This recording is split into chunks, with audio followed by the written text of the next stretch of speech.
Hello प्यारे बच्चों, कैसे हैं आप लोग। आई होप बहुत अच्छे होंगे और अच्छे से पढ़ाई चल रही होगी आप लोगों की।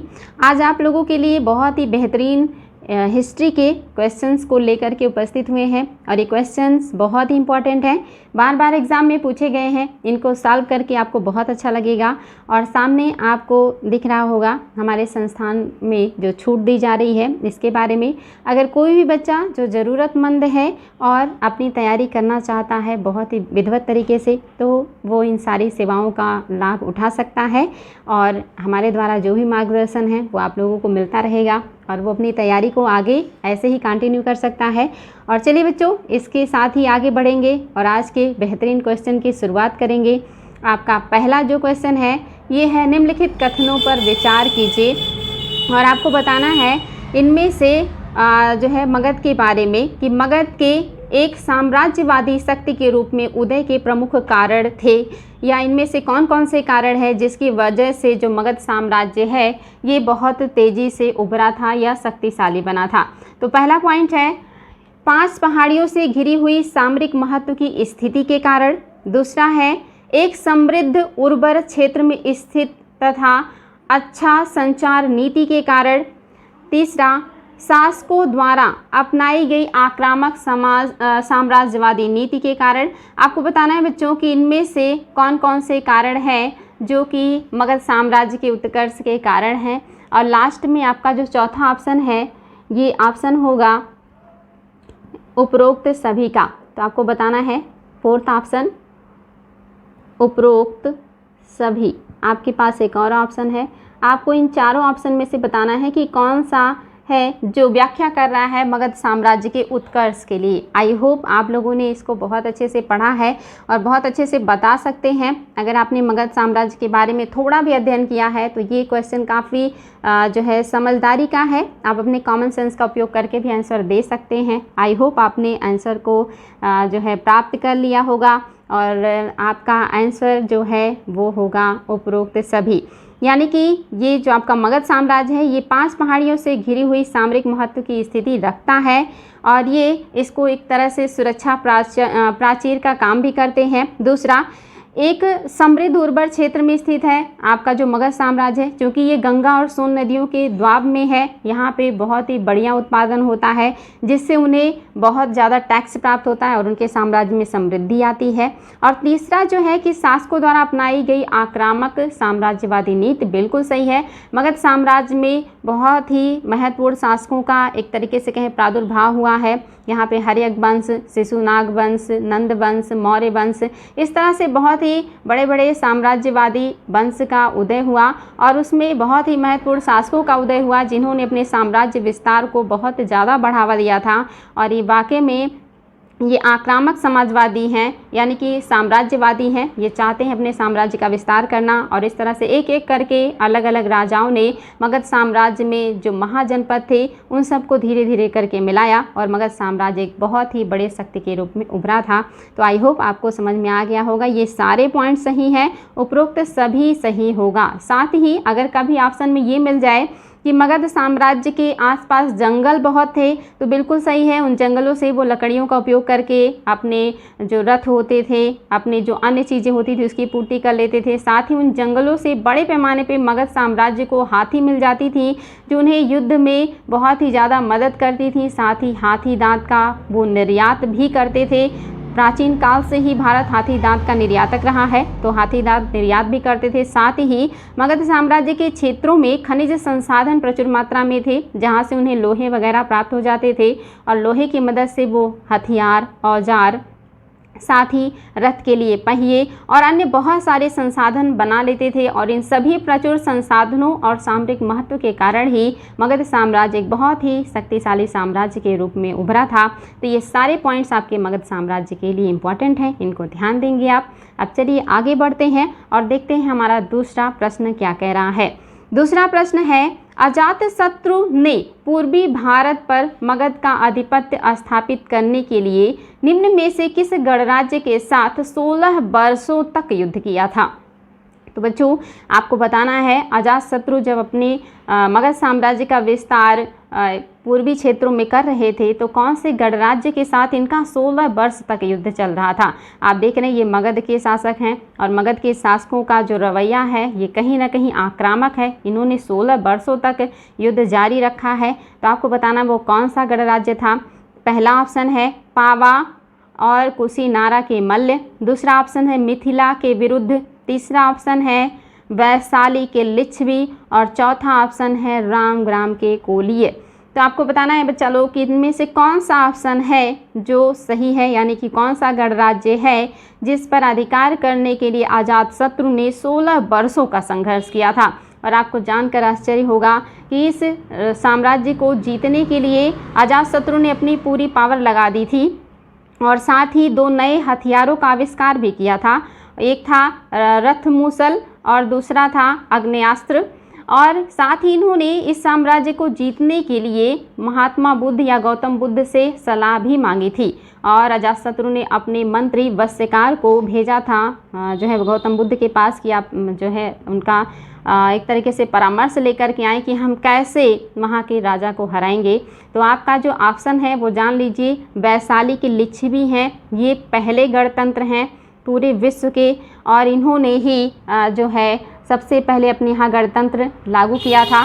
और महात्मा बुद्ध ने इसको जीतने का जो है राय बताया था कि जब तक इनके बीच फूट नहीं पड़ेगा, जब तक ये गणतंत्र आपस में लड़ेंगे नहीं, यानी कि गणतंत्र का मतलब होता है बहुत सारे जो लोग हैं, या गणराज्य का मतलब होता है बहुत सारे लोग मिलकर के राज्य कर रहे हो, जब तक उनके बीच फूट नहीं पड़ेगा तब तक आप उसे नहीं जीत सकते। इस तरह से महात्मा बुद्ध की सलाह को मानते हुए जो अजातशत्रु हैं उन्होंने वत्स्यकार की मदद से इन गणराज्यों के बीच फूट डलवाई और फिर उन पर अधिकार करने में सफल हुए थे। तो आपका ऑप्शन नंबर 3 सही है। बहुत इंपॉर्टेंट है, एग्जाम में बार बार आया है कि सबसे पहला कौन सा गणतंत्र था। तो ये इंडिया का ही नहीं बल्कि विश्व का पहला गणतंत्र था, वैशाली के लिच्छवियों द्वारा जो स्थापित किया गया था। और इन्हीं को जीतने के लिए अजातशत्रु को बहुत ही अथक मेहनत करना पड़ा था। याद रखेंगे बच्चों, बहुत इंपॉर्टेंट क्वेश्चन था। अब हम आगे बढ़ेंगे और हमारा जो नेक्स्ट क्वेश्चन है वो निम्नलिखित में से कौन से पत्तन दक्षिण भारत के पूर्वी तट पर स्थित थे। आपको बताना है इनमें से कौन सा जो पत्तन है, पत्तन मीन्स होता है बंदरगाह, ये आपको बताना है कि कौन से हैं जो दक्षिण भारत के पूर्वी तटों पर स्थित थे, यानी कि आपका जो कोरोमंडल तट है इस तट पे स्थित थे। तो आपको बताना है कावेरी या कोरके या मुसिरी या तोंडी। और आपके पास ऑप्शन भी है, आपको ऑप्शन की सहायता से बताना है। ये एग्ज़ाम में कई बार आया है। क्या पहला दूसरा है, बी है कि पहला दूसरा तीसरा है, सी है कि दूसरा तीसरा चौथा है और डी है कि 3 और 4 ये है। तो आपको बताना बच्चों ऑप्शन आपके पास है और आप अपनी ऑप्शन की सहायता से बता सकते हैं। तो आपको पता है कि जो कावेरी है, कावेरी अपना मुहाना जो है वो पूर्वी तट पे बनाती है, तो कावेरी आपका हो जाएगा। तो अगर आपका कावेरी है तो आपको बताना है कि कावेरी के साथ साथ और क्या होगा। तो जो मुसरी और तोडी है ये आपका नहीं होगा क्योंकि ये केरल के तट पर है, ये आपके मालाबार के तट पे है, कोरोमंडल तट पे नहीं है। आपका कावेरी और कोरके ये दोनों ऑप्शन सही हो जाएगा, यानी कि पहला और दूसरा ऑप्शन नंबर ए बिल्कुल करेक्ट है। आपका ऑप्शन नंबर ए सही करेंगे। आपका पहला दूसरा सही है, दूसरा तीसरा पश्चिमी तट का बंदरगाह है। नेक्स्ट बच्चों, निम्नलिखित में से कौन सा एक युग्म सही सुमेलित नहीं है। आपको बताना है कौन सा इसमें से सही सुमेलित नहीं है। मोस्ट इंपॉर्टेंट क्वेश्चन एग्जाम में बार बार पूछे गए हैं। आपको बताना है कि कौन सा सुमेलित नहीं है। और आप देख रहे हैं यहाँ पे जो लिखे हुए हैं ये तमिल महाकाव्य हैं। इनमें से आपका शिल्पाधिकारम, मणिमेखलय और जीवक चिंतामणि ये 3 तमिल महाकाव्य हैं। इनमें से 2 महाकाव्य आपके सामने हैं। आपको बताना है क्या शिल्पाधिकारम का जो लेखक है वो इलंगो आदिगल है। याद रखेंगे बच्चों ये जो राइटर है इनका नाम है इलंगो आदिगल, इलंगो आदिगल, आदिगल। तो याद रखेंगे इनका जो नाम है इलंगो आदिगल है। ये थोड़ा सा मिसप्रिंट है, इसको ध्यान देंगे। शिल्पाधिकारम के लेखक क्या इलंगो आदिगल हैं। दूसरा मणिमेखलय के लेखक क्या तिरुमाजीसी हैं। और तीसरा है कुरल के लेखक क्या तिरुवल्लुवर हैं। और चौथा है तिरुमदगल के लेखक क्या तिरुमंगई अलवार हैं। आपको बताना है बच्चों कौन सा सुमेलित नहीं है। मुझे पता है कि ये क्वेश्चन आपके लिए नए भी हो सकते हैं और थोड़े हार्ड भी हो सकते हैं, लेकिन एग्ज़ाम में बार बार पूछे जाते हैं, इसलिए आपको इन पर प्रैक्टिस करना बहुत ज़रूरी है और बार बार रिवीजन भी करना होगा। तो याद रखेंगे बच्चों, शिल्पाधिकारम जो है ये इलंगो आदिकाल का है, बिल्कुल सही है। आपको बताना कौन सा सही नहीं है। आपका जो कुरल है इसको तिरुवल्लुवर ने लिखा, ये भी सही है। और आपका जो तिरुमंदल है ये तिरुमंगई अलवर ने लिखा, ये भी सही है। लेकिन जो आपका मणिमेखला है ये जो राइटर है इसके राइटर जो हैं वो तिरुतक्कदेवर हैं, इसलिए आपका ऑप्शन नंबर 2 गलत है। तिरुतक्कदेवर इसके राइटर हैं, याद रखेंगे तिरुतक्कदेवर। ये एग्ज़ाम में कई बार आया है। तिरुतक्कदेवर एग्ज़ाम में बहुत ज़्यादा आता है, तो इसलिए इसको याद रखना है। आपका ये क्वेश्चन बहुत इंपॉर्टेंट है। आगे बढ़ेंगे और देखेंगे जो आपका क्वेश्चन नंबर 5 है ये क्या है। बहुत इंपॉर्टेंट क्वेश्चन ये भी है और आपके लिए थोड़ा सा नया भी है। निम्नलिखित कथनों पर विचार कीजिए। ऑप्शन नंबर ए है सेनगुट्टवन जो इमयवर्मन का पुत्र था, यज्ञ श्री सातकर्णी का समकालीन था। दूसरा ऑप्शन है शिल्पाधिकारम में सेनगुट्टवन के महान कार्यों का विस्तृत वर्णन मिलता है। तो आपको बताना है बच्चों कि कौन सा है ऑप्शन जो कि सही है। क्या केवल पहला सही है, बी क्या केवल दूसरा सही है, सी क्या पहला दूसरा दोनों सही है, और डी क्या इनमें से कोई भी सही नहीं है। तो आपको बताना है बच्चों कि कौन सा ऑप्शन है जो आपका सही है। तो याद रखेंगे, अगर नहीं भी पता है तो कोई बात नहीं, आगे से ये चीज़ आपको लोगों को याद होना चाहिए। बहुत इंपॉर्टेंट क्वेश्चन है। सेनगुट्टवन जो इमयवर्मन का पुत्र है, यज्ञश्री सातकर्णी का समकालीन है, ये ऑप्शन बिल्कुल सही है। और दूसरा शिल्पाधिकारम में सेनगुट्टवन के महान कार्यों का विस्तृत वर्णन मिलता है, ये भी बिल्कुल सही है। यानी कि दोनों ऑप्शन सही हैं। ऑप्शन नंबर सी आपका करेक्ट है। इसको आप लोगों को याद कर लेना है क्योंकि ये आप लोगों के लिए बहुत ही इंपॉर्टेंट है और ये आप लोगों के लिए एग्जाम में बहुत हेल्पफुल भी होने वाला है। नेक्स्ट क्वेश्चन है आपके सिंधु घाटी सभ्यता से, बहुत ही बेहतरीन क्वेश्चन। सिंधु सभ्यता के संदर्भ में क्या सही है? इनमें से कौन सी बातें हैं जो सिंधु घाटी सभ्यता के बारे में सही हैं?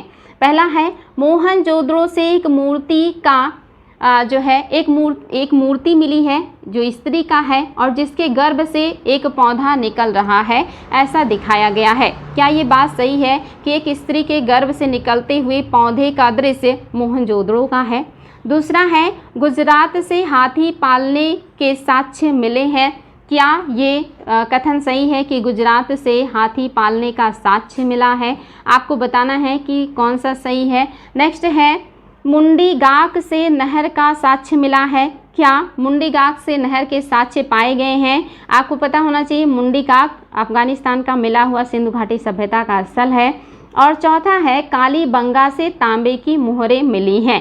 तो आपको बताना है बच्चों, आपके पास 4 ऑप्शन हैं और आपको बताना इनमें से कौन सा सही है, यानी कि कोई एक ही सही है और बाकी आपके जो 3 कथन हैं वो असत्य हैं। और आई होप आपने सिंधु घाटी सभ्यता को पढ़ा है, तो ये आपके लिए बिल्कुल भी मुश्किल नहीं होना चाहिए। चलिए देखते हैं कौन सा सही होगा, एलिमिनेट करते हैं। आपका पहला है कि मोहनजोदड़ो से मूर्ति या स्त्री के गर्भ से निकलते हुए पौधे की मूर्ति मिली है, ये ऑप्शन आपका गलत है क्योंकि ये मोहनजोदड़ो से नहीं बल्कि हड़प्पा से मिला है। याद रखेंगे ये कहाँ से मिला है, हड़प्पा से मिला है, इसलिए आपका पहला गलत हो गया। दूसरा चलिए आगे देख लेते हैं। कह रहा है कि दूसरा गुजरात से हाथी पालने का साक्ष्य मिला है, आपका यही सही है। मैंने आप लोगों को बताया भी था कि गुजरात से ही जो आपका लोथल है, लोथल से हाथी दांत का पैमाना मिला है। एग्ज़ाम में आया है कि हाथी दांत का पैमाना कहाँ से मिला है। पैमाना मीन्स होता है स्केल, यहाँ से मिला है पैमाना यानी कि स्केल। याद रखेंगे बच्चों, ये लोथल से मिला है जो गुजरात में है। साथ ही लोथल से हाथी का पूरा दांत भी मिला है, यानी कि हाथी का पूरा दांत मिला है। वेरी वेरी इंपॉर्टेंट है, ये सब एग्जाम में आ चुका है, याद रखेंगे। तो इसका मतलब गुजरात में हाथी का पालन किया जाता था। साथ ही कालीबंगा अगर पूछ ले तो कालीबंगा से ऊंट पालन का साक्ष्य मिला है। कालीबंगा जो कि राजस्थान में पड़ता है, आज भी वहाँ हाथी जो है ऊंट बड़े पैमाने पे पाए जाते हैं। तो कभी पूछे कि ऊंट का साक्ष्य कहाँ से मिला, तो वो आपका कालीबंगा से मिला है। फिलहाल हाथी का पूछ रहा है तो हाथी पाले जाने का साक्ष्य आपके लोथल से मिला है। इसके अलावा आप देख रहे हैं, कह रहा है कि मुंडीगाक से नहर का साक्ष्य मिला है। नहीं, ये पॉइंट गलत है, क्योंकि मुंडीगाक नहीं, मुंडीगाक के साथ साथ आप देखेंगे सोरतू घई, सोरतू घई ये भी आपका अफ़गानिस्तान का क्षेत्र है। ये दो क्षेत्र हैं जो कि अफ़गानिस्तान के हैं, और सोरतू घई से मिला है आपका नहर का साक्ष्य। और चौथा है कालीबंगा से तांबे की मुहर मिली है। नहीं बच्चों, ये भी गलत है, यहाँ से तांबे की मुहर नहीं मिली है बल्कि लोथल से मिली है। इसलिए आपका चौथा भी गलत है, आपका तीसरा भी गलत है, आपका पहला भी गलत है। आपका ऑप्शन नंबर 2 सही है। गुजरात से हाथी पाले जाने का साक्ष्य मिला है। और लोथल बहुत इंपॉर्टेंट है, आपको पता है लोथल एक बंदरगाह नगर था, और लोथल से जो है ममी का साक्ष्य मिला है, जो कि मिस्र सभ्यता से संपर्क की जानकारी देता है। साथ ही लोथल से पंचतंत्र की कहानियों का उल्लेख वाली चालाक लोमड़ी का भी वर्णन मिलता है। साथ ही लोथल से मनका बनाने का कारखाना मिला है। इसके अलावा कपड़े को कलर करने का साक्ष्य मिला है, धान की भूसी मिली है। और इसके अलावा लोथल का जो निचला नगर है, यानी कि पूर्वी और पश्चिमी टीला दोनों एक ही प्राचीर से घेरे हुए हैं। इसके अलावा वेरी वेरी इंपॉर्टेंट, लोथल से 3 युग्म समाधियां भी मिली हैं। तो इतनी सारी चीज़ें आपके लोथल से मिली हैं। आपका लोथल बहुत ही इंपॉर्टेंट है। सारे पॉइंट्स को आपको नोट करना है। अभी आप फटाफट क्वेश्चंस के आंसर देंगे, आगे बाद में जा कर के आप फिर से वीडियो को प्ले करके सारे पॉइंट्स को नोट कर सकते हैं। जो कि नेक्स्ट क्वेश्चन है बच्चों, ऋग्वेद में किस नदी को अवेस्ता या नदीतमा या देवेतमा कहा गया है? आपको बताना है बच्चों, इनमें से कौन सी नदी है जिसको मातेतमा, देवेतमा और नदीतमा कहा गया है। ये बहुत इंपॉर्टेंट है। क्या ये सिंधु नदी है, या ये वितस्ता नदी है, या तीसरा है गंगा नदी है, और चौथा है आपका सरस्वती नदी है।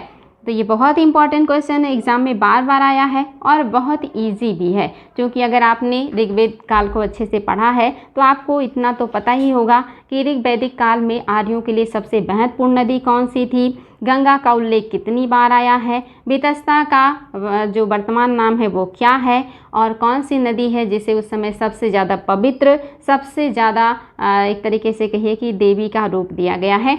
तो आई थिंक आपको ये आंसर ढूंढने में ज़रा भी टाइम नहीं लगना चाहिए। आपकी जो ऑप्शन है ये ऑप्शन नंबर 4 सही हो जाएगा। सरस्वती नदी को ही मातेतमा, देवेतमा और नदीतमा का दर्जा दिया गया है।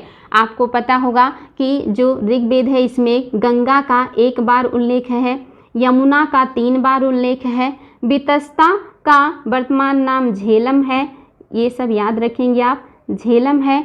और आपकी जो सिंधु नदी है ये आर्यों के लिए सबसे महत्वपूर्ण नदी थी।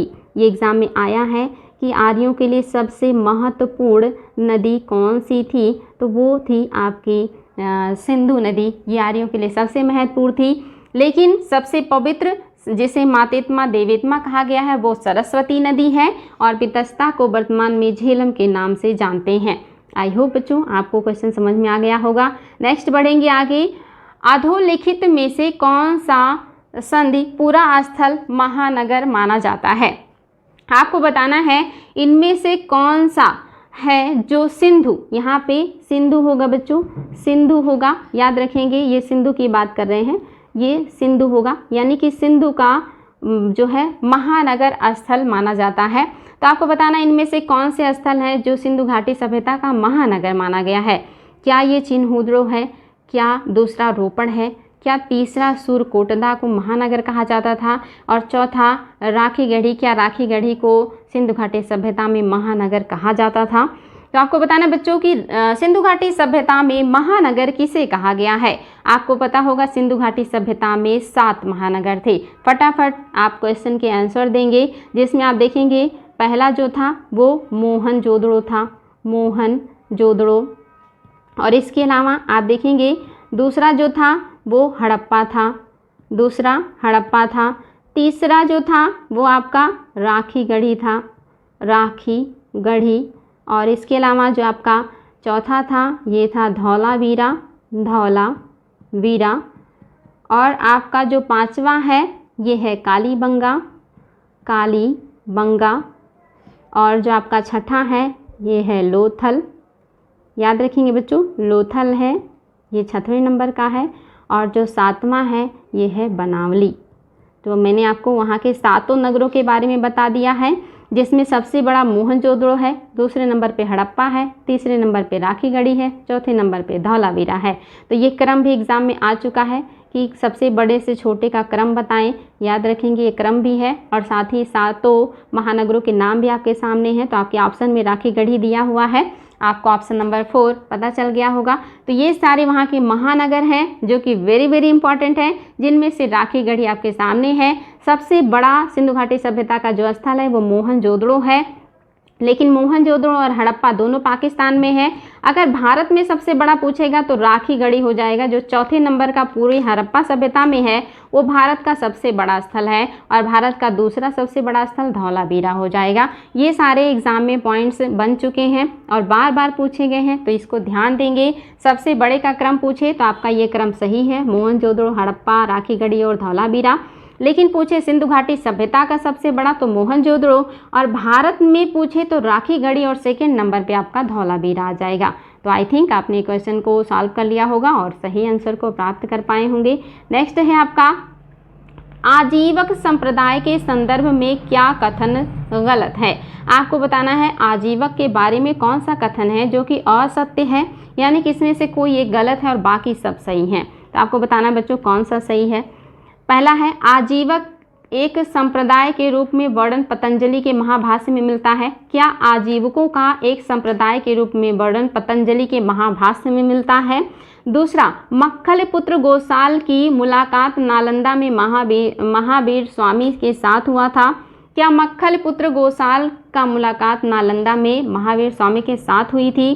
तीसरा है भगवती सूत्र में मक्खली पुत्र गोसाल और महावीर के बीच हिंसक संघर्ष का वर्णन मिलता है। और चौथा है नालंदा आजीवक संप्रदाय का प्रमुख केंद्र बन गया था। तो आपको बताना है बच्चों कौन सा है जो आपके आजीवकों के बारे में सत्य नहीं है। ये आपके लिए काफ़ी इम्पॉर्टेंट है। आपको बताना है कि कौन सा स्टेटमेंट है जो कि गलत है, असत्य है, यानी कि बाकी सब सही होंगे, कोई एक ही गलत होगा। आई होप आप लोगों ने इसको ढूंढ लिया होगा। थोड़ा आपके लिए मुश्किल हो सकता है, लेकिन अगर लॉजिक लगाएंगे तो आप आसानी से आंसर को प्राप्त कर सकते हैं। आपको ज़्यादा डिस्टर्ब होने की ज़रूरत ही नहीं है। इसमें एक पॉइंट ऐसा है जो बहुत बिग पॉइंट है और आप उस पॉइंट को पकड़ सकते हैं। कौन सा है वो पॉइंट, तो आपको पता है नालंदा जो है ये आजीवकों का नहीं बल्कि बौद्धों का प्रमुख केंद्र है। तो आजीवकों का हो ही नहीं सकता। आजीवकों का जो प्रमुख केंद्र था वो आपकी श्रावस्ती थी, श्रावस्ती। इसलिए आपका ऑप्शन नंबर 4 ही गलत है। बाकी अगर आपको पहला, दूसरा, तीसरा नहीं भी पता है तो आपको ज़्यादा सर दर्द लेने की ज़रूरत ही नहीं थी। आपको इतना तो पता है कि नालंदा महाविहार बौद्ध धर्म के दर्शन और जो है उसी से संबंधित है। यहाँ पे आजीवकों का केंद्र नहीं था, इसलिए आपका इस क्वेश्चन का जो आंसर है ये 4 हो जाएगा। नेक्स्ट है बच्चों, निम्नलिखित में से कौन सा कथन सत्य है। वेरी वेरी इंपॉर्टेंट क्वेश्चन आपके सामने है। कालीबंगा से पक्की ईंटों का प्रयोग केवल नालियों में बनाने के लिए किया जाता था। क्या कालीबंगा में पक्की ईंटों का प्रयोग केवल नालियां बनाने में किया गया है। दूसरा, कालीबंगा में मकान बनाने के लिए कच्ची ईंटों का प्रयोग किया गया है।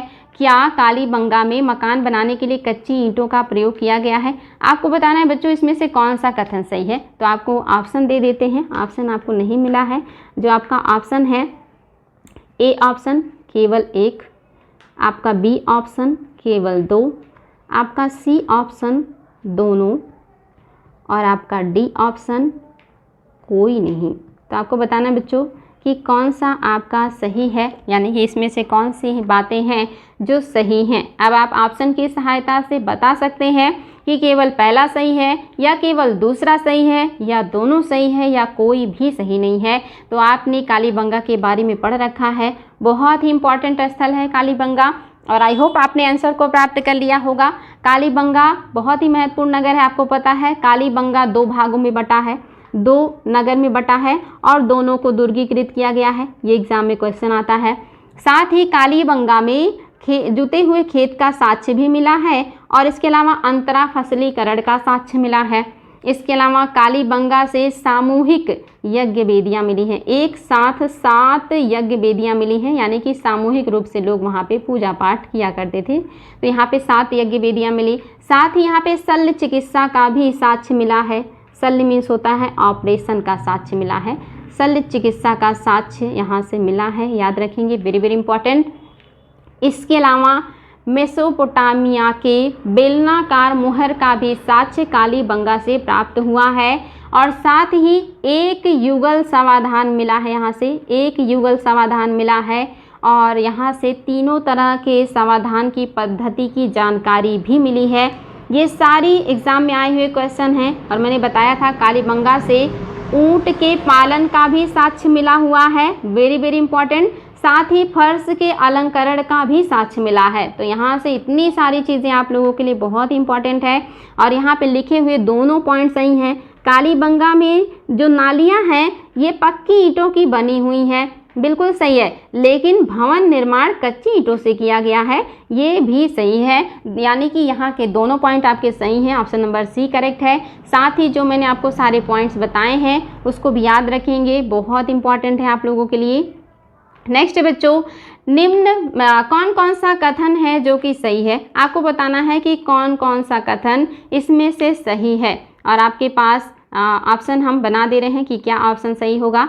तो दिया है कौन सा कथन सही है, तो आपका ऑप्शन नंबर ए है, ऑप्शन नंबर ए है केवल 1 सही है, ऑप्शन नंबर बी है केवल 2 सही है, ऑप्शन नंबर सी है दोनों सही है, दोनों सही है और आपका ऑप्शन नंबर डी है कोई सही नहीं है। आपको बताना है बच्चों कि क्या आपका सही हो जाएगा।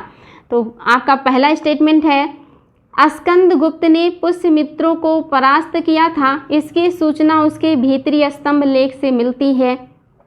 दूसरा पॉइंट है स्कंदगुप्त ने हूणों को परास्त किया था, इसकी सूचना उसके भीतरी स्तंभ लेख से मिलता है। यानी कि भीतरी स्तंभ लेख में क्या दोनों बातों का वर्णन है कि उसने हूणों को भी हराया था और उसने पुष्यमित्र शुंगों को भी हराया था या पुष्यमित्रों को हराया था। याद रखेंगे बच्चों कि कौन सा स्टेटमेंट सही है। अगर आपके लिए क्वेश्चन नया है तो इसको बार बार रिवीजन कर लीजिएगा, बहुत इंपॉर्टेंट है। दोनों पॉइंट बिल्कुल करेक्ट हैं, ऑप्शन नंबर सी सही है कि स्कंदगुप्त ने पुष्यमित्रों को परास्त किया था, इस बात का उल्लेख उसके भीतरी स्तंभ लेख में है। साथ ही स्कंदगुप्त ने हूणों को परास्त किया था, इस बात की सूचना भी भीतरी स्तंभ लेख से मिलता है। और जो स्कंदगुप्त हैं इनका भीतरी स्तंभ लेख भी है और साथ ही जूनागढ़ स्तंभ लेख भी है और दोनों स्तंभ लेखों से हूणों के आक्रमण की चर्चा मिलती है और ये भी पता चलता है कि स्कंदगुप्त ने उनको पराजित कर दिया था। और हूणों को पराजित करने के उपलक्ष्य में स्कंदगुप्त ने विक्रमादित्य की उपाधि धारण की थी।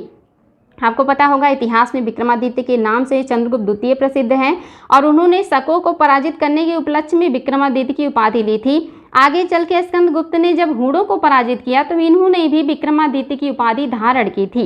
लेकिन अगर पूछे कि विक्रमादित्य की उपाधि ली किसने थी तो सबसे ज़्यादा जो प्रसिद्ध हैं वो चंद्रगुप्त द्वितीय हैं। अगर ये पूछे कि भीतरी स्तंभ लेख से किसके विक्रमादित्य की उपाधि लेने का या धारण करने का उल्लेख मिलता है तब आपका ऑप्शन स्कंदगुप्त सही होगा, अन्यथा विक्रमादित्य के नाम से इतिहास में चंद्रगुप्त द्वितीय ही प्रसिद्ध है। तो ये क्वेश्चन और आपका बहुत ही बढ़िया क्वेश्चन था और बहुत इंपॉर्टेंट। नेक्स्ट है बच्चों, कौन सा युग्म गलत है, आपको बताना कौन सा गलत है और बहुत महत्वपूर्ण क्वेश्चन और बहुत आसान भी, क्योंकि ये बार बार आपकी नज़रों से गुजरा भी होगा। आपको बताना इसमें से कौन सा गलत है, यानी कि कोई एक गलत है और बाकी सारे आपके सही हैं।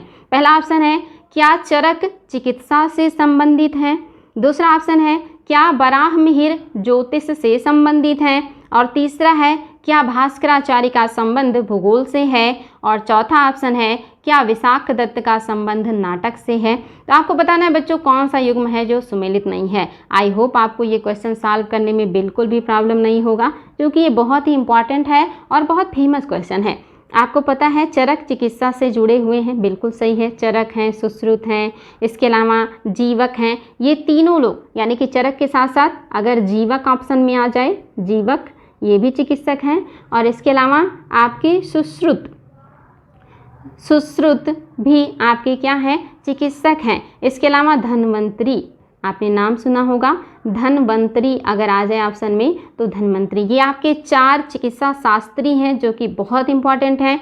आपका दूसरा बराहमिहिर बिल्कुल सही है, ज्योतिष से जुड़े हुए हैं और ये चंद्रगुप्त द्वितीय के महारत्नों में शामिल भी थे, ये भी सही है। आपको पता है विशाख दत्त का नाटक है और इनके नाटक का नाम है मुद्रा राक्षस, मुद्रा राक्षस। और साथ ही मुद्रा राक्षस के अलावा इन्होंने देवी चंद्रगुप्तम भी नाटक लिखा है, देवी चंद्रगुप्तम।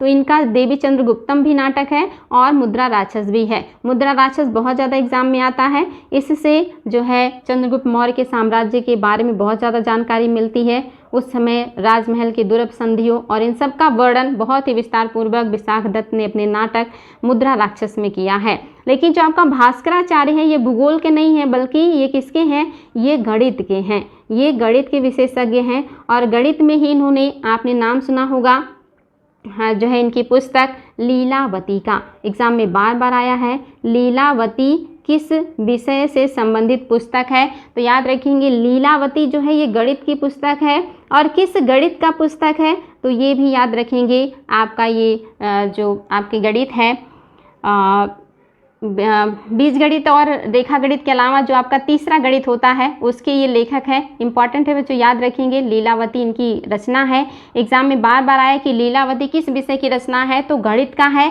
किसने लिखा है, भास्कराचार्य ने। अगर ऑप्शन में भास्कर सेकंड है तो भास्कर सेकंड भी हो जाएगा। वेरी वेरी इंपॉर्टेंट बच्चों, याद रखेंगे। आगे बढ़ेंगे और देखते हैं आपका नेक्स्ट कौन सा क्वेश्चन है जो आपके लिए बहुत इंपॉर्टेंट है। वाह, ये क्वेश्चन तो और भी ज़्यादा इंपॉर्टेंट है क्योंकि ये इंडिविजुअल भी आता है और कूट में भी आता है। तो आपके पास है कि इनमें से कौन सा सुमेलित नहीं है। आपको कोई एक ढूंढना है जो कि गलत है, यानी कि अन्य सभी सही हैं। क्या गिरनार शिलालेख रुद्रदामन फर्स्ट का है? क्या दूसरा है, क्या नासिक शिलालेख पुलमई का है? तीसरा है, क्या इलाहाबाद स्तंभ लेख चंद्रगुप्त द्वितीय का है? और चौथा है, क्या जूनागढ़ स्तंभ लेख स्कंदगुप्त का है?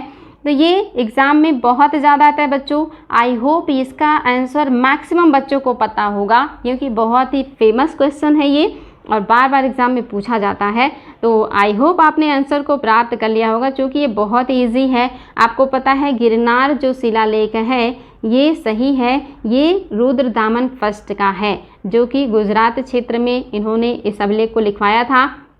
और ये पहला शुद्ध संस्कृत में लिखा हुआ आपका अभिलेख है। एग्जाम में आ चुका है कि शुद्ध या विशुद्ध संस्कृत में लिखा हुआ कौन सा आपका जो है याद रखेंगे शिलालेख है, तो ये रुद्रदामन का गिरनार शिलालेख है। बिल्कुल सही है। साथ ही इस शिलालेख में अशोक और चंद्रगुप्त मौर्य का उल्लेख मिलता है। ये भी क्वेश्चन आ चुका है कि कौन से शिलालेख से अशोक और चंद्रगुप्त मौर्य का वर्णन मिलता है, तो गिरनार शिलालेख से ही। और गिरनार शिलालेख से ही आप देखेंगे सुदर्शन झील का भी उल्लेख मिलता है जो सौराष्ट्र प्रांत में था, जिससे 4 राजा और 4 राज्यपालों का संबंध था।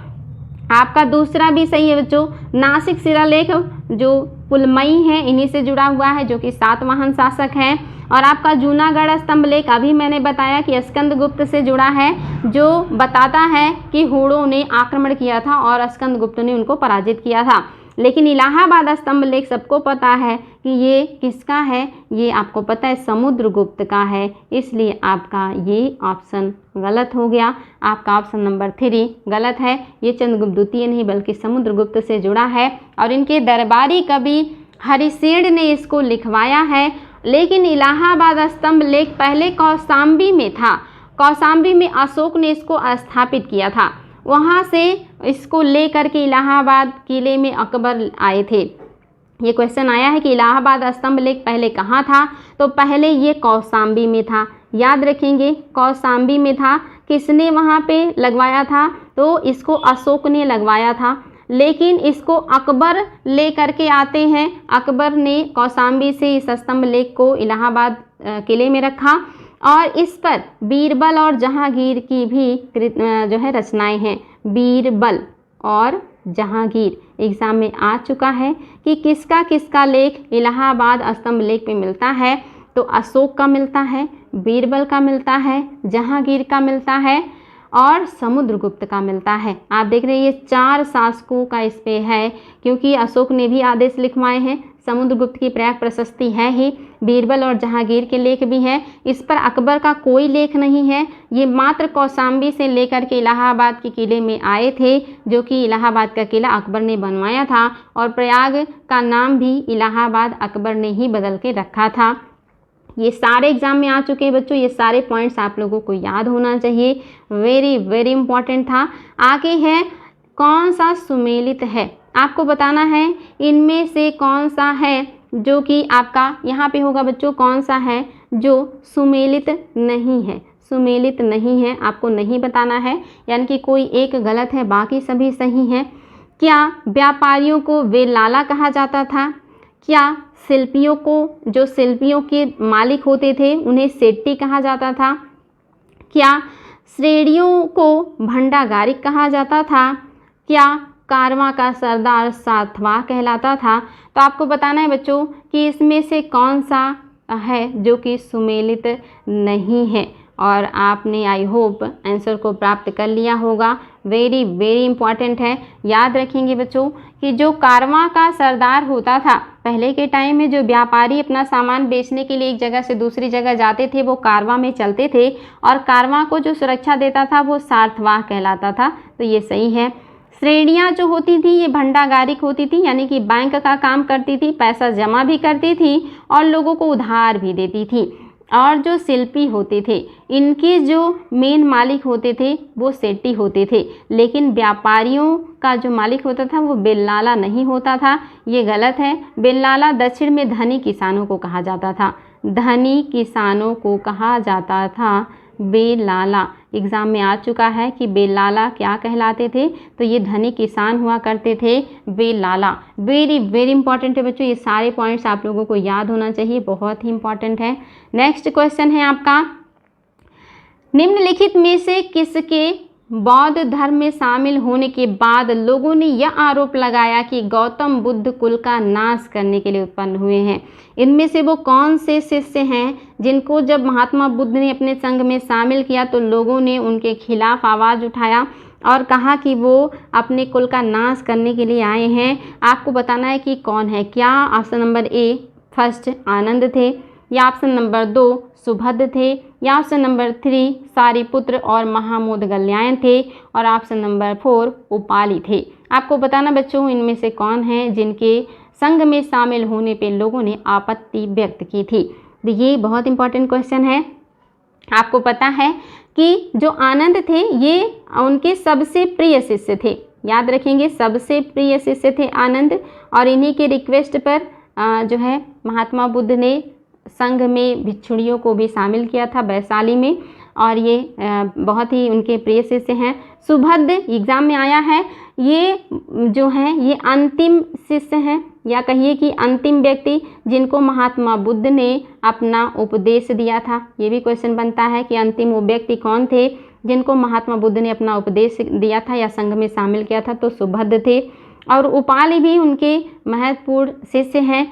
जो सारिपुत्र प्रकरण और सारिपुत्र हैं, कहीं कहीं पूरा नाम सारिपुत्र प्रकरण भी मिलेगा आपको, और महामोदगल्यायन, ये जो हैं इन्हीं को जब महात्मा बुद्ध ने शामिल किया था तो लोगों ने कहा कि महात्मा बुद्ध अपने कुल का नाश करने के लिए आए हैं, क्योंकि ये जो हैं ये क्या हैं, ये पंडित थे, ये कास्ट के या जाति के पंडित थे। और पंडित के या कहिए कि जो ब्राह्मण हैं इन्हीं के जो है व्यवस्था का विरोध करने के लिए महात्मा बुद्ध समाज में आए थे, और एट लास्ट उन्होंने इन ब्राह्मण जो है व्यक्तियों को जब अपने संघ में शामिल किया तो लोगों ने कहा कि जिसका विरोध करने के लिए आप आए थे उसी को आप फिर से संघ में शामिल कर रहे हैं, आप अपने कुल का नाश करने के लिए आए हैं। तो ऑप्शन नंबर 3 आपका सही है, सारिपुत्र प्रकरण और महामोदगल्यायन। इनका जो अवशेष है, अस्थि अवशेष, ये सांची के स्तूप में जो तीसरे नंबर का स्तूप है उसमें मिलता है। वेरी वेरी इंपॉर्टेंट है। सांची के स्तूप के अंदर 3 समाधियां हैं, जिसमें जो तीसरा समाधि है वो सारी पुत्र प्रकरण और महामोद गल्यायन का ही है। याद रखेंगे बच्चों, वहाँ की स्तूप में 3 समाधियां या 3 स्तूप हैं। ये सारे पॉइंट्स आपके लिए बहुत इंपॉर्टेंट हैं, एग्जाम में बार बार पूछे जाते हैं। नेक्स्ट जो है बच्चों आपका क्वेश्चन नंबर 16, संसार में ना कोई किसी को मारता है ना मारा जाता है, किसका विचार है ये? कौन कहता है कि संसार में ना कोई किसी को मारता है और ना ही मारा जाता है? क्या ये अजित केस कम्बलिन कहते हैं, या पूर्ण कश्यप कहते हैं, या प्रबुद्ध कच्चायन का स्टेटमेंट है, या संजय बेटल पुत्र का ये स्टेटमेंट है? तो आपको बताना है बच्चों इसमें से किसका कथन है कि ना तो कोई संसार में जो है मारता है किसी को और ना कोई मारा जाता है। तो आपके लिए नया होगा, इसको बार बार रट लीजिएगा। आपने आई होप कोशिश किया होगा सही आंसर प्राप्त करने का। ऑप्शन नंबर 3 आपका सही हो जाएगा। प्रबुद्ध कच्चायन का स्टेटमेंट है ये, ऑप्शन नंबर 3 बिल्कुल सही है। नेक्स्ट बच्चों, पृथ्वी के देवता अग्नि के संदर्भ में क्या सही है? आपको बताना है वैदिक काल में देवताओं का बहुत ज़्यादा उल्लेख मिलता है और अलग अलग देवताओं का जो है विस्तार पूर्वक वर्णन देखने को मिलता है। आपको बताना है कि जो आपकी अग्नि है इनके बारे में कौन सा कथन सही है। क्या ऋग्वेद में इनका उल्लेख 250 बार हुआ है? क्या दूसरा ऑप्शन है ऋग्वेद अग्नि को अतिथि का देवता कहा गया है?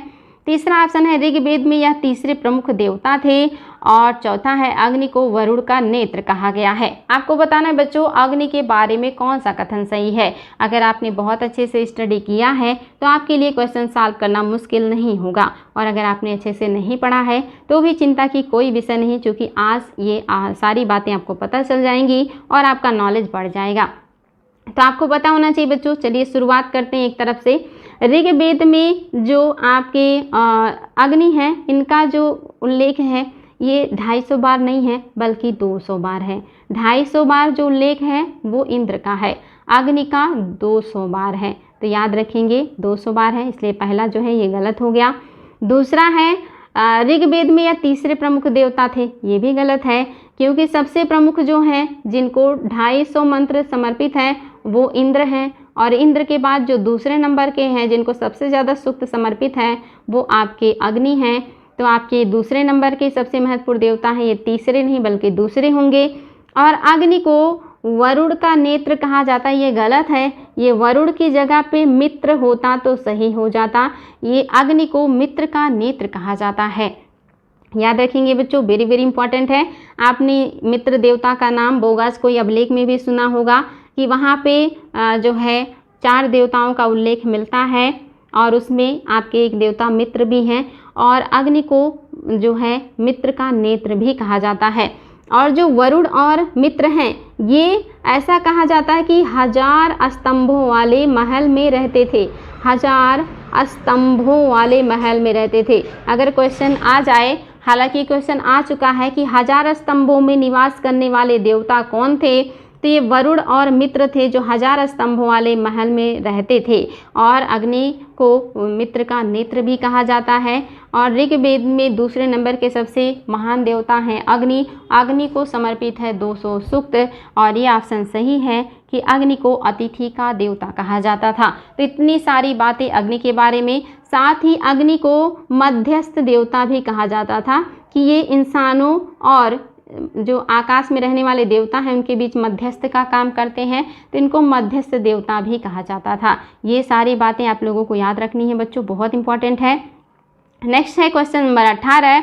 मैत्रेयी और कात्यायनी किसकी 2 पत्नियां थीं? मैत्रेयी और कात्यायनी आपको पता है उत्तर वैदिक काल की विदुषी महिला हैं। उत्तर वैदिक काल में आपको पता है कि विदुषी महिलाओं में एक तो आपकी मैत्रेयी है, दूसरी आपकी कात्यायनी है, और तीसरी आपकी गार्गी हैं। आपको बताना है कि इनमें से जो आपकी मैत्रेयी और कात्यायनी है ये किसकी पत्नियां हैं? क्या ये मनु की हैं? दूसरा है क्या ये याज्ञवल्क्य की पत्नियां हैं? तीसरा है क्या हरिश्चंद्र की पत्नियां हैं? और चौथा है क्या ये अश्विनी की पत्नी है? तो आपको बताना है बच्चों कि किसकी पत्नियां हैं मैत्रेयी और कात्यायनी। आपने आंसर ढूंढ लिया होगा। आपका ऑप्शन नंबर 2 सही है। याज्ञवल्क्य की दोनों पत्नियां हैं और याज्ञवल्क्य का ही संवाद हुआ था गार्गी से, जिसका उल्लेख बृहदारण्यक उपनिषद में मिलता है। बृहदारण्यक उपनिषद सबसे बड़ा उपनिषद भी है, ये भी इंपॉर्टेंट है बच्चों। ये सारे पॉइंट्स एग्जाम में आए हैं। सबसे बड़ा उपनिषद कौन सा है? बृहदारण्यक। किस उपनिषद में? याज्ञवल्क्य और गार्गी का संवाद है बृहदारण्यक उपनिषद में। ये सारी बातें याद रखेंगे। चलिए हम नेक्स्ट क्वेश्चन को देख लेते हैं। राजसूय यज्ञ के संबंध में क्या सही है? आपको बताना है इनमें से कौन सा स्टेटमेंट है जो राजसूय यज्ञ के बारे में सही है। आई होप आपने यज्ञ के बारे में वैदिक काल में पढ़ा होगा, तो वहाँ पे आप बता सकते हैं। आपका ऑप्शन नंबर है, इसमें 600 पशुओं की हत्या की जाती थी। क्या ये स्टेटमेंट सही है? दूसरा है, इसमें रत्न हविषी संस्कार इस यज्ञ का हिस्सा था। क्या स्टेटमेंट सही है? तीसरा, राजा रत्नियों के घर जाता था जिससे कम से कम 8 रत्नियां स्त्री होती थी। क्या ये सही है? और चौथा है, यह समृद्धि तथा शक्ति प्राप्त करने का यज्ञ था। आपको बताना है बच्चों की राजसूय यज्ञ के संबंध में क्या सही है। और आपको आई होप आंसर मिल गया होगा और ये बहुत ही इंपॉर्टेंट है। एक एक स्टेटमेंट आपको पता होना चाहिए। जो ये बात करा पहला स्टेटमेंट कि इसमें 600 पशुओं की हत्या की जाती थी, ये गलत है, क्योंकि ये अश्वमेध यज्ञ में होता था, राजसूय में नहीं होता था। 600 पशुओं की हत्या घोड़े के साथ अश्वमेध में होता था, राजसूय में नहीं होता था। और राजा रत्नियों के घर जाता था, बिल्कुल सही है, लेकिन इनमें से कम 4 रत्नियों का स्त्री होना ज़रूरी था, 8 नहीं, 12 रत्नियां टोटल होती थी और उसमें से 4 का स्त्री होना आवश्यक था। इसलिए आपका तीसरा भी नहीं होगा और चौथा भी नहीं होगा, क्योंकि ये समृद्धि तथा शक्ति प्राप्त करने का नहीं था, बल्कि ये राजा का राज्याभिषेक होता था। उस समय राजसूय यज्ञ किया जाता था और रत्न हविषी संस्कार इस यज्ञ का हिस्सा था। ये बिल्कुल सही है, एकदम सही है। इस समय जो शासक हैं वो अपने 12 रत्नियों के घर जाते थे अपनी पत्नी के साथ और उनको रत्न दान दिया करते थे या रत्न देते थे। तो ये सारे पॉइंट्स बच्चों याद रखेंगे। आपका दूसरा सही है, बाकी सारे स्टेटमेंट गलत हैं। चलिए आगे बढ़ते हैं बच्चों। नेक्स्ट क्वेश्चन है, उत्तर वैदिक काल में 12 रत्नियों की सूची किस में मिलती है? कौन सा ग्रंथ है जिसमें 12 रत्नियों की सूची मिलती है? ऑप्शन नंबर ए है यजुर्वेद, ऑप्शन नंबर बी है अथर्ववेद, ऑप्शन नंबर 3 है आत्रेय ब्राह्मण और ऑप्शन नंबर 4 है शतपथ ब्राह्मण। याद रखेंगे बच्चों, बहुत इंपॉर्टेंट है। 12 रत्नियों की सूची किस ग्रंथ में मिलता है? आई होप आपने आंसर को प्राप्त कर लिया होगा। बहुत इंपॉर्टेंट क्वेश्चन है और आपको पता होना चाहिए। इसका ऑप्शन नंबर 4 बिल्कुल करेक्ट है। शतपथ ब्राह्मण में ही 12 रत्नियों की सूची मिलती है और ये काफ़ी इंपॉर्टेंट है। 12 रत्नियाँ जो राजा की मदद करती हैं उनके कामकाज में, इन्हीं को रत्नी कहा जाता था। जैसे आपने नाम सुना होगा कि अकबर के दरबार में 9 रत्न थे, चंद्रगुप्त द्वितीय के दरबार में 9 रत्न थे, कृष्णदेव राय के दरबार में 8 दिग्गज थे और जो शिवाजी थे इनके दरबार में 8 प्रधान थे। ऐसे ही उत्तर वैदिक काल में 12 रत्नियाँ होती थी जो राजा की मदद करती थी। ये सारे इंपॉर्टेंट है बच्चों। तो आपको बताना है कि नेक्स्ट क्वेश्चन में उत्तर वैदिक काल में चारों दिशाओं के राजा के द्वारा किया जाने वाला यज्ञ का वर्णन किस में मिलता है? कौन सा ग्रंथ है जिसमें चारों दिशाओं के राजा के द्वारा किया जाने वाला यज्ञ का वर्णन है? क्या ये शतपथ ब्राह्मण है या ये गोपथ ब्राह्मण है? तीसरा है आत्रेय ब्राह्मण है और चौथा है कोई नहीं। बहुत इंपॉर्टेंट है बच्चों कि कौन सा ग्रंथ है जिसमें चारों दिशाओं में राजा के द्वारा यज्ञ का उल्लेख मिलता है। आपको पता है कि चारों दिशाओं के अलग अलग राजा होते थे। बीच में राजा होता था जो कि राजसूय यज्ञ करता था। जो पूर्व में होता था वो सम्राट होता था, सम्राट याद रखेंगे। और जो आपका उत्तर में होता था ये विराट होता था, विराट। और जो पश्चिम में होता था ये स्वराट होता था और जो दक्षिण में होता था ये भोज होता था। और ये लोग अलग अलग जो है यज्ञ भी करते थे। इन सभी राजाओं के द्वारा जो यज्ञ किए जाते थे उसका उल्लेख आपके गोपथ ब्राह्मण में मिलता है। ऑप्शन नंबर 2 बिल्कुल सही है बच्चों, याद रखेंगे। गोपथ ब्राह्मण में इन सब का उल्लेख है। राजा जो हैं ये अश्वमेध यज्ञ करते थे, स्वराट जो हैं ये सर्वमेध यज्ञ करते थे, विराट वाजपेयी यज्ञ करते थे। इस तरह से अलग अलग राजाओं के द्वारा अलग अलग यज्ञ किया जाता था। बहुत इंपॉर्टेंट है, याद रखेंगे गोपथ ब्राह्मण। नेक्स्ट क्वेश्चन है, निम्नलिखित में से किस बौद्ध ग्रंथ में पशुओं को अन्नदा वनदा, याद रखेंगे बच्चों, अन्नदा यहाँ पे वनदा रहेगा, वनदा और सुखदा कहा गया है। कौन सा ग्रंथ है जिसमें पशुओं को अन्नदा, वनदा और सुखदा कहा गया है? पहला है दीर्घ निकाय, दूसरा है अंगुत्तर निकाय और तीसरा है सूत निपात और चौथा है संयुक्त निकाय। आपको बताना है बच्चों कि कौन से ग्रंथ में पशुओं को अन्नदा, वनदा और सुखदा कहा गया है। बहुत ही इंपॉर्टेंट है। उत्तर वैदिक काल में और वैदिक काल में पशुओं को बहुत ज़्यादा महत्ता दिया जाता था, इसलिए इनके लिए ऐसे शब्दों का उपयोग किया गया है। आई होप आपने आंसर को प्राप्त कर लिया होगा और इसका जो सही ऑप्शन है वो ऑप्शन नंबर 3 है। सूत निपात में पशुओं को अन्नदा, वनदा और सुखदा कहा गया है। वेरी वेरी इंपॉर्टेंट था बच्चों। नेक्स्ट है कौन सा कथन सही नहीं है? आपको बताना इनमें से कौन सा स्टेटमेंट है जो कि सही नहीं है। आपका पहला स्टेटमेंट है, क्या जो आपका ऑस्ट्रेलोपिथेकस है, क्या इसे मानव का आदि पूर्वज कहा जाता है? क्या होमो हैबिलिस हथियार बनाने वाला पहला मानव था? क्या होमो इरेक्टस खड़ा होकर चलने वाला पहला मानव था? और क्या आपका निएंडरथल मानव सबसे पहले मृतकों को दफनाने वाला मानव था? और पांचवा है कि इनमें से कोई नहीं। आपको बताना कौन सा सही नहीं है। तो आपको बताना है बच्चों कौन सा सही नहीं है। क्या पहला सही नहीं, दूसरा सही नहीं, या तीसरा सही नहीं है, या चौथा सही नहीं है, या इनमें से ऐसा कोई नहीं जो सही नहीं हो, यानी कि सभी सही हैं। तो आपके पास ये 5 ऑप्शन है और इनकी सहायता से आपको बताना है कि आपका इनमें से कौन सा है जो सही नहीं है।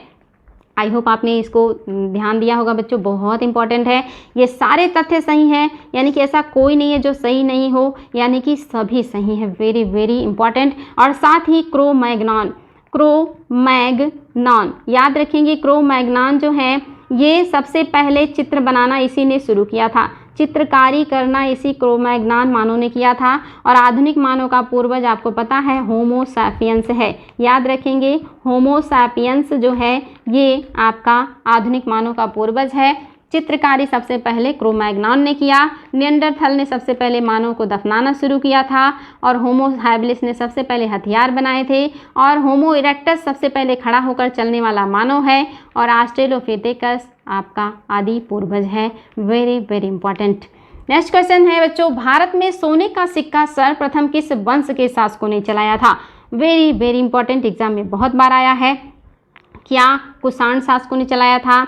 ऑप्शन नंबर 2 क्या शक शासकों ने चलाया है? ऑप्शन नंबर 3 क्या पहलव शासकों ने चलाया है? और ऑप्शन नंबर 4 क्या हिंद यमन शासकों ने चलाया था? आपको बताना है बच्चों कौन से शासकों ने चलाया है, किस वंश के शासकों ने चलाया। वेरी वेरी इंपॉर्टेंट क्वेश्चन, कई बार आ चुका है। आई होप आपने आंसर को ढूंढ लिया होगा। सबसे पहले भारत में सोने के सिक्के चलाने का जो श्रेय है वो हिंद यमन शासकों को जाता है।